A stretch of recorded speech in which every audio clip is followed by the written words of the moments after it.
Hello বন্ধুরা, welcome back to my channel Rumela and you. তো শীতের একদম সুন্দর দুটো ছুটির দিন আছে, তার জন্য আমরা কিন্তু ঘুরতে বেরিয়ে পড়েছি একটা সাডেন প্ল্যানে। দেখো, একদম রাতারাতি কিন্তু লাগেজ প্যাক করে আমি, বর, ম্যাও আর আমার হাজবেন্ডের একটা কলিগ কাম ফ্রেন্ড, আমরা সবাই মিলে কিন্তু বেরিয়ে পড়েছি। তো আমরা যাব বাই কার, বাই রোড।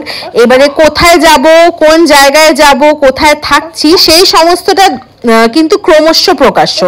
তো দেখো, আমরা যাতায়াত শুরু করেছি, মানে একদম যেহেতু ভোরবেলায় বেরিয়েছিলাম, তাই না মাঝপথে থেমে কিন্তু একটা জায়গা থেকে আমরা চা খাবো বলে নেমে পড়েছিলাম।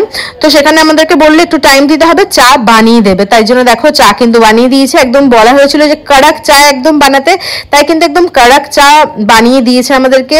আর চাটা মুখে দিয়েই যে বুঝলাম যে দারুণ স্বাদ ছিল, একটা হালকা এলাচ আদার গন্ধ ছিল। চাটা খাওয়ার পরে দেখো আবার কিন্তু আমরা আমাদের গন্তব্যস্থলের দিকে যাত্রা শুরু করেছি।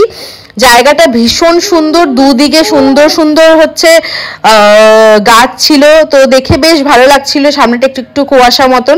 তো তারপরে দেখো আবার অনেকটা রাস্তা আসার পরে আমাদের সকলেরই খুব খিদে পেয়ে গেছিল, তাই কিন্তু আমরা দাঁড়িয়ে পড়েছি খাবার জন্য। এবারে কি কি খাবো, কি সবকিছু কিন্তু তোমাদের সাথে শেয়ার করবো। তার আগে তোমাদেরকে দেখাই, ম্যাও কিন্তু এই টুপিটা পরে খুবই এক্সাইটেড ছিল। ম্যাওয়ের জন্য এই টুপিটা অনেকদিন আগে কেনা হয়েছে, বাট আজকে ফার্স্ট ইউজ করা হলো টুপিটা। তো টুপিটার একটা বিশেষ আছে যে দুটো সাইডে ছোট ছোট বল মতন আছে, পাম্প করলে কান মতন করা আছে মাথার দিকে, সেখানে কিন্তু ওইগুলো কিন্তু এরকম উঁচু হয় আবার নামে। তো দেখো, এই দোকানে অনেক কিছু জিনিস পাওয়া যাচ্ছিল, ঘুগনি, লুচি, আলুর চপ, পেঁয়াজি, বেগুনি, পকোড়ি, সমস্ত কিছু। তারপরে মুড়ি, ধোসা, ইডলি, আর হচ্ছে আরো কত কত আইটেম, তাই সেগুলো তোমাদেরকে দেখালাম। এই দেখো, এক একজন এক রকম নিয়েছে। কেউ নিয়েছে ইডলি, কেউ নিয়েছে লুচি তরকারি, আমার বর নিয়েছিল ধোসা, আর আমি নিয়েছিলাম কিন্তু মুড়ি, ঘুগনি, আলুর চপ। আমার না অনেক দিন থেকে ইচ্ছা হচ্ছিল খুব আলুর চপ খাওয়ার। আলুর পুরটা একদম ঠাসা থাকবে আর উপরের লেয়ারটা একদম পাতলা মচমচে থাকবে, যেমন পারফেক্ট তেলে ভাজা হয়। তো একদম তাই পেয়েছি, মনটা একদম খুশি করে পেট ভর্তি করে খেয়ে নিয়েছি। আর বর যেই ধোসাটা অর্ডার দিয়েছিল, সেই ধোসাটা কিন্তু দারুণ টেস্টি ছিল। সেই একদম মশালা ধোসা যেমন হয়, আর ভিতরে মানে পুর ভরপুর ছিল একদম। আর ম্যাও যেহেতু লুচি খেতে খুবই ভালোবাসে, তার জন্য কিন্তু লুচি খেয়ে নিয়েছিল। খাওয়া দাওয়ার পরে কিন্তু আমরা আবার রওনা দিয়েছিলাম। আমরা যেখানে খেয়েছিলাম সেই জায়গাটা হচ্ছে এগরা বাস স্ট্যান্ড।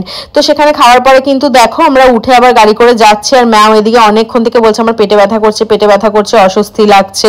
আমাদের সাথে একটা ছোট্ট পুচকুও ছিল, সেই পুচকুটারও আর ভালো লাগছিল না। সকালবেলা ঘুম থেকে উঠে জার্নি, ওরও ভালো লাগছিল না। আর ম্যাওয়ের যে প্রবলেমটা হচ্ছিল, সেই প্রবলেমটা আমারও ছোটবেলার থেকেই হতো, যেটা হচ্ছে মোশন সিকনেস।